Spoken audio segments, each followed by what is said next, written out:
What is up, Rapid Potential YouTube? Welcome to today's video. This one is going to be a messy one, but very satisfying. Got the car, the 4-rotor car, all put back together minus the 4-rotor. So does that even mean that this video is like 4-rotor FD, or is this just FD RX7 engine bay restoration?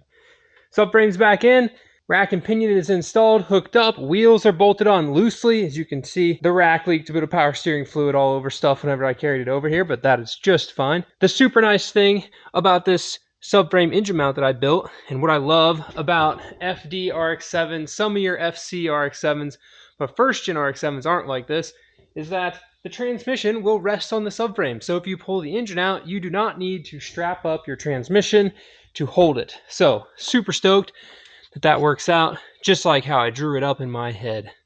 All the wiring's kind of zip tied up out of the way, and I'm going to jump in here with a wire wheel, some sanding discs, basically everything I can do to get all the white paint completely out of here. I've got to mask up the windshield and cover the back of the car, and I'm going to be setting this thing on the ground for the first time in a couple months here, and we're going to be rolling it outside because I refuse to do any body work, painting, sanding, any of that sort of stuff in my shop. Because when you do body work, painting, sanding, grinding, all of that in your shop, it makes a ginormous mess, and I don't want to have my $3,000 super cheap RX8 track car covered in metal dust, or my rally car covered in metal dust, even though we cover it in mud and dirt every single time we drive it.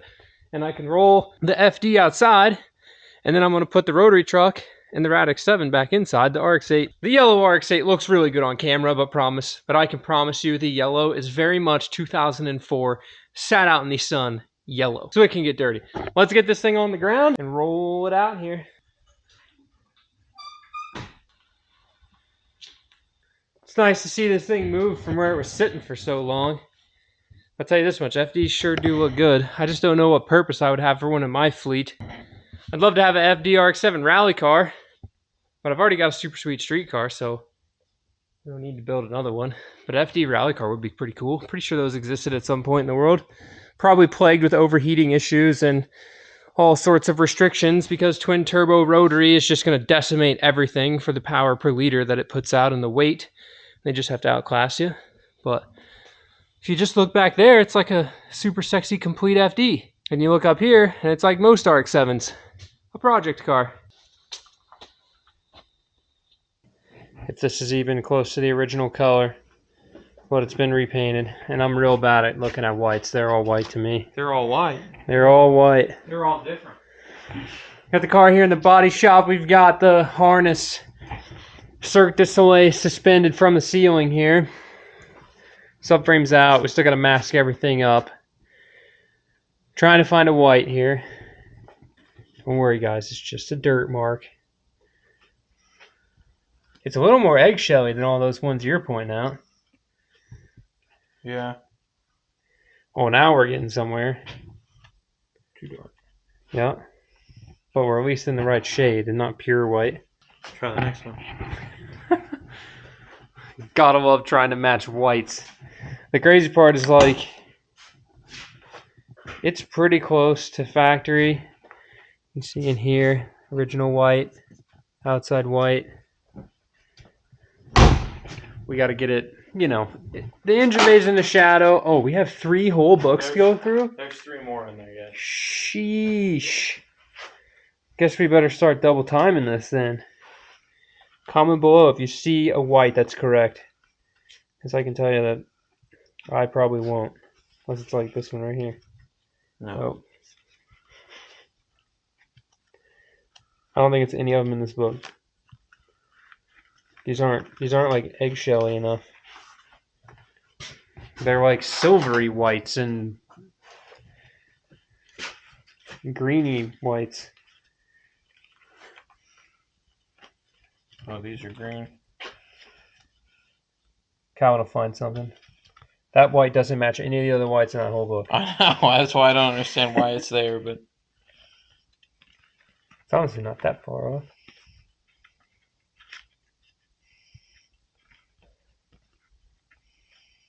Oh, you're getting close there.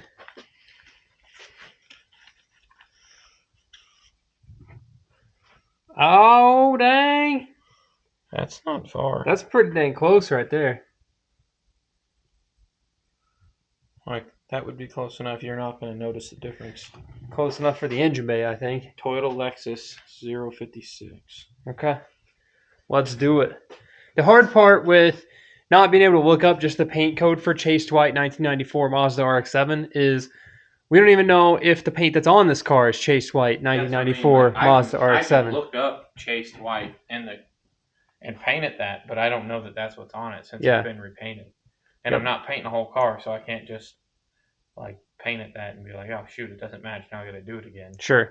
Like Charles's truck was easy because we painted the whole thing. I knew what was on it. Yep. Same with the red car. It was easy because we painted the whole car. So it's just like finding one that matches. So not knowing exactly what was sprayed on it adds a level of difficulty that you get a bunch of these. For sure. It's like a game of memory. You just try to figure it out. Did you figure it? You remember Toyota the one? Lexus 056. Okay, 056. I can always replay the video to find it, but yeah. The other thing is too is shoot. What? Which 056 do we want? The one you had was W2-11, right? Yeah. It was the first one. But these are all Different. 056, and that one's green. Yeah, well, I like this one right here. One of those two. That one's too red. This one right here. I think that's the move. Whoa. What about this one?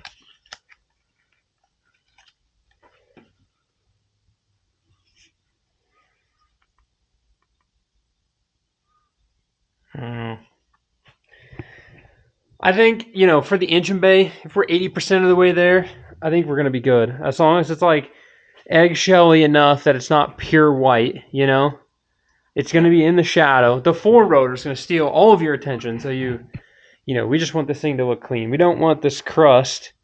We want clean. Well, what white do we end up going with? It's Ford. It's a Ford color. So we had Calvin's dad, master color selector expert, come in. HPW2-1. Ford HPW2-1. Let's take a gander at it. Oh, even though we've covered everything up. Here you go. It looks perfect. Right in the dirt. Look at that. It looks perfect, right, guys? Let me just back y'all up about 20 feet. That's how far away you're going to be, 20-footer from back there. Perfect. Up here. Perfect. So we found our color. And we just spent the better half of probably 2 hours, 2.5 hours masking this thing off. So the bottom of the hood is all prepped.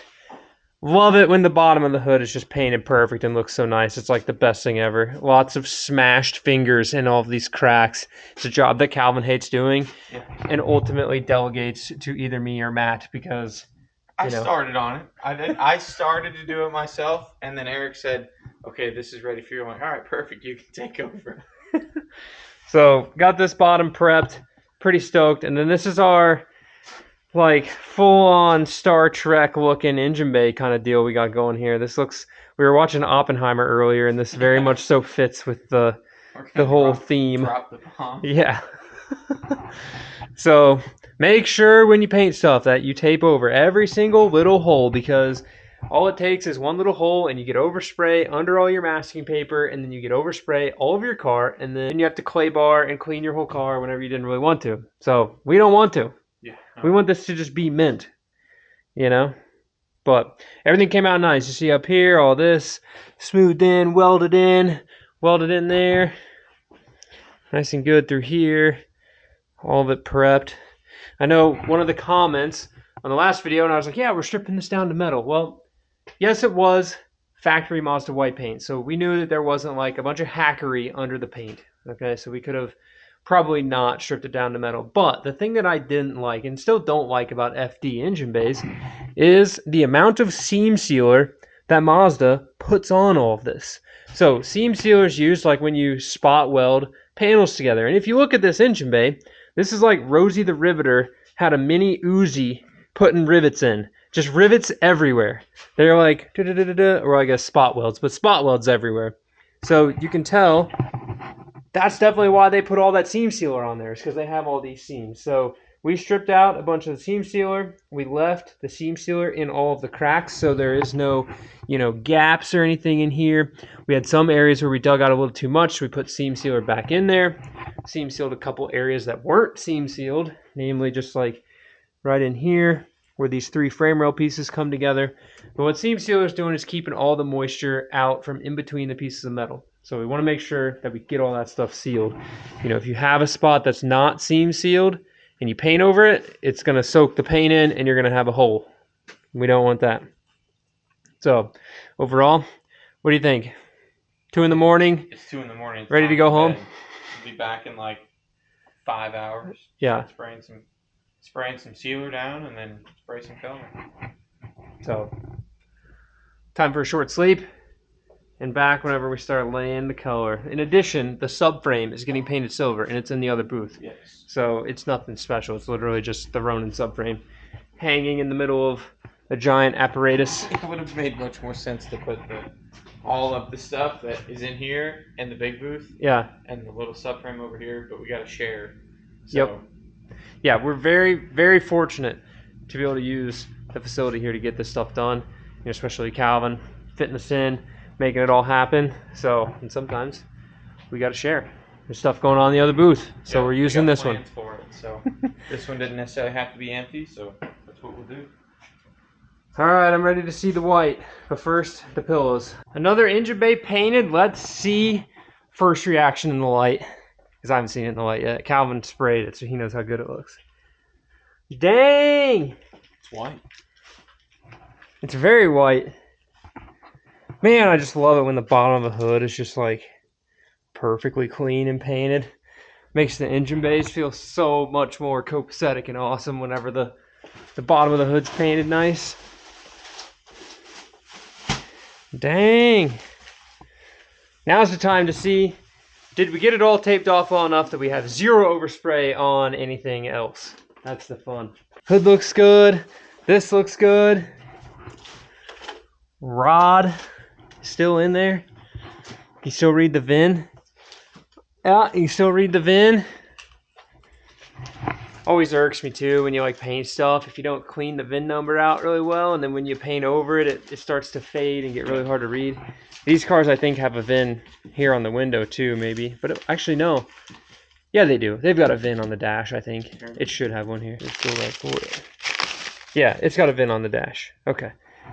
I was pretty confident it did. But first gens have a VIN out here, depending if you're like early 79, late 79, FB, depending on what side the VIN's on. FDs are there in the middle. VIN number here. Like I said, it just irks me when you paint over it and then you can't see it. But now we get to satisfactorily unmask it's probably a solid roll of tape. We probably have a whole entire roll of tape and masking on this thing. Get all the holes covered, take off all of our bags. There's your good before and after shot, guys. Look at that. That was before, that's after. Mint. Fly. Ready? Yeah.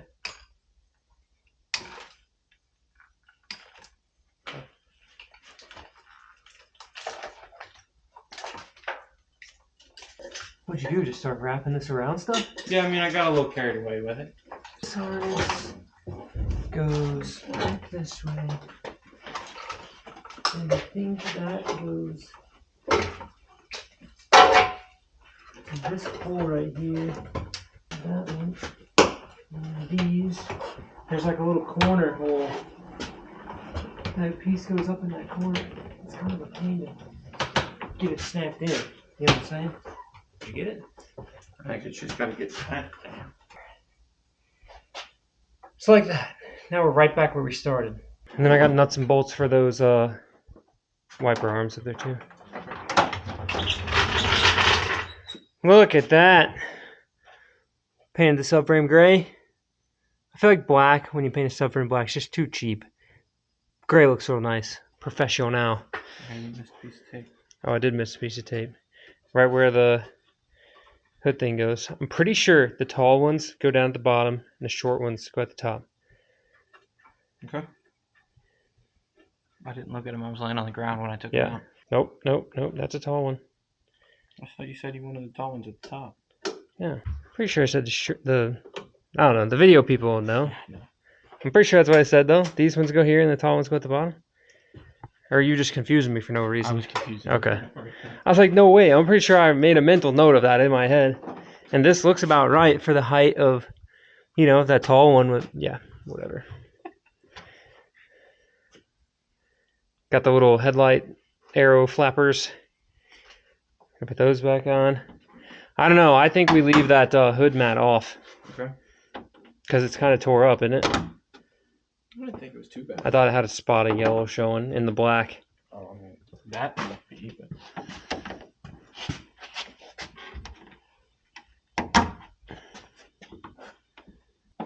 Yep, that's how it went. Yeah, because the hose is right here. Okay. It goes right up in here. Even though the water tank for this car has been modified for water methanol, so we could clean our windshield with a methanol sprayer, but we'll probably convert it back to windshield washer fluid at some point. Yeah, this does not fit in the back of the dually, so we'll have to put it in the RAV to haul it back out there, and I don't want to put it back on here. You want to know one thing we didn't do, though? What's that? Paint the hood hinges? Paint the hood hinges, right? We didn't paint the hood hinges. Lovely. All right, well, got a small project to do this week. Paint the hood hinges. Do later on. I mean, later on is we have 18 days to leave, so this week. Later on in the day, today or tomorrow. Sick. All right, let's roll this out and wash it.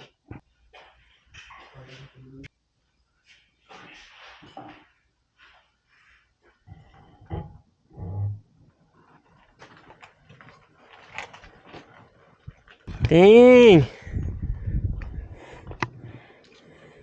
Dude, it's white. It is very white. It's very close. It might be a little whiter. Yeah. But that's okay. It'll just make the engine bay brighter, I think. But it's definitely like the right shade of eggshelly, you know? Like, it's bright, I think, because it's fresh. Yeah. But, sick. Holy cow, guys, this thing has made an incredible transformation. So I stand back here looking at what I need to finish up on this whole car in the next 20 days before Deals Gap Rotary Rally. I just can't help but admire its beauty. It looks so good, all nice and clean and fresh and white. The nice part about this all being base clear coat now instead of the OEM Mazda just base white is that this is going to be so easy to clean. You're literally just going to be able to take microfiber cloth, some Windex or wax and grease remover or something like that and just wipe this whole engine bay down, and it's going to clean up just as good as it is right now with all that color being sealed under the clear coat. Went ahead and got the fancy titanium Olin strut bolts back on there. ABS unit is in. A couple tips and tricks, guys. If you're going to be installing your ABS unit and lines after you've taken your engine bay apart for paint, is you need to install the lines that go to the individual front brake rotors and calipers first before you put any of this other stuff in here. I made the mistake of putting my brake booster and my clutch master cylinder in first, and I forgot to put this line right here that goes down to the caliper in, and it was a real pain in the neck to get that line in there. I was able to bend it and then bend it back, but right here, this line is a real pain. In addition, I need to find a place to get some more of those little brake line clips, like the factory clips. I broke that one whenever it came apart, but if you look over here, same thing. This line right here, you got to put it in before you put the ABS unit in, but that little clip. The nice thing is, all of these lines, if your car hasn't sat out and been roached by chipmunks and stuff, or been just rode hard and put up wet, has all these little white and pink marks on it, on the brake lines, and those white and pink marks are where each one of these little mount tabs goes. So you can see right here, there's a little bit of that white mark left. Right here, white mark, some pink marks under there too. Same thing in the center where this little clip goes here, same here, back there. So it makes it real easy if you have a clean car to put it back together. But if you don't, there's your little tutorial on how that goes back together. So 4 clip there, 4 clip there, 2 clip in the back, holds the clutch line. Clutch line here, this little bracket goes down to the rear, which I've got to bend those lines back up and put the bracket back on, because we bent the fuel lines and that brake line down out of the way so that we could paint. You can see the line. We're old to new. There's a tape line in there, right? I'm not one to just shoot paint in there and let there be a blended white to old nasty line. We want a clean line. That's just how we roll. So we've got a clean line there all the way around the tunnel. Keeps the overspray down. There's no overspray on the trans. There's no overspray literally on anything. We crushed it with our masking job. Spent a couple hours masking everything up, but nothing on any of this. We got all the holes, all your brake booster holes, anything that goes down into the interior. You don't want to get white paint floating around in your mint 1994 FD interior. So I'm super pumped we didn't get anything in there. It's a lot of little holes you got to tape off. As far as routing all the wiring and stuff, we didn't have this thing all apart, but relatively simple. This whole block mounts right here. That block mounts right there. Wires come, around the whole front, but there's a group of wires that comes in this corner right here. Comes out like that. Igniter, ground, whatever that little heat sink looking thing is down there. I don't know if we need it, but it's out of the way, so I put it back in there. Comes up here, you've got like ignition coil plugs, your brake level sensor for this. This wire right here would actually be your map sensor, which is going to go there, which we're not using. And then this wire right here is for our cruise control, which I will be cleaning up that unit, which is over there, and putting it back on. One of you guys commented, the cruise control actually works off the body control module, and it will work based off just having the speed sensor hooked up, and I don't actually need to have the Haltech control that. So that's actually super cool that we can leave that in there. We will just have to hook up the cable from the cruise control to the throttle actuator itself. So I will need to build a 2-cable piece for the slide throttles when we get those from Defined AutoWorks. So as far as the things I'm still waiting on, these are pretty big milestones in actually getting this car done for Deals Gap in 20 days, is I need the intake manifold from Defined AutoWorks, still waiting on that to get buttoned up and then mailed over here. I need my 2 150 PSI pressure sensors from Haltech, so those were on back order. They're coming straight from Haltech. Haltech's in Kentucky, fortunately, so it should get here pretty quick. In addition to those 2 sensors from Haltech, I need my O2 sensor from them and 2 IGN-1A coils. So currently I only have 6, so it might just be a 3-rotor at Deals Gap. But ideally, all that stuff comes in the mail. It's supposed to be shipped this week. You guys are seeing the video. Hopefully it comes in fast. We can get it finished. I will be documenting and making videos about building the Nexus R3 wiring harness for this car too. So I'll show you guys all of that. At least the colors of wires. I probably won't go into super detail about making all the pins and the connectors and stuff. It's pretty simple to do all of that. But at least what wires go to what wires I had to add, where things are going, terminating stuff. Drop questions in the comments below so I can read them, so that in the next video about the wiring, if you have questions on it, I'll check them out, hopefully get your questions answered. But for now, that's the insane transformation, guys, of the FD. I am astounded, as always, with Calvin's work, laying this paint down, and ultimately just Calvin and I both working together to get these cars restored. I mean, we did, the rally car was all brush paint, but you saw that thing get restored. You saw the RX7 get restored on the channel last year. Every nut and bolt, the whole deal. Charles's truck we did in 6 days. I'm super stoked that we're able to, have that facility. Calvin's allowed to bring an outside project in there. We don't interrupt any sort of their workflow, which we do it all on the weekend after hours. But just the ability to do that, I'm so stoked that we have the ability to do that, both he and I, with the experience and the facilities to be able to do a really good job. Because, getting in here and rattle canning your engine bay white, sure, I've done it. We've all done it. It looks good. Okay, you can make spray paint or paint in your driveway, base clear, look good. But having access to a paint booth where it just takes the dirt completely out of the equation, and then having access to Calvin, whom I've been giving him a bunch of experience painting really hard to do things. And fortunately, like this engine bay, there's pretty much no runs in this engine bay. So Calvin is definitely leveling up his ability to paint in weird confined spaces, which is a huge win. And I'm just stoked that we're able to, progress and do that. Progress from spray painting engine bays white with rattle can to now this is basically the same paint process you would have done to the outside of your car. and it came out amazing. So I'm excited. So with that, thank you guys so much for watching. We'll see you guys in the next one. Keep it rad. It's so cute seeing this big 4-rotor engine sitting out here. It's a real pain to roll around on my engine stands that were definitely designed around a 2-rotor. So for that, got to put all this stuff back on the car. It's going to really make everything just look super complete once like wipers, cowl, everything goes on it. And then Calvin's coming out later this week to put the front clip back on. I'll get the engine dropped in it tomorrow. We're just cranking. I've got some upgrades to do to the rally car. RX7 is good to go, but it might have to donate 2 IGN 1A coils for the Deals Gap trip, and the rally car list is pretty small. So, team no sleep till Deals Gap. If only the BC boys knew that we would be working on 4-rotor FDs 2 weeks before the Tail of the Dragon. Peace, guys.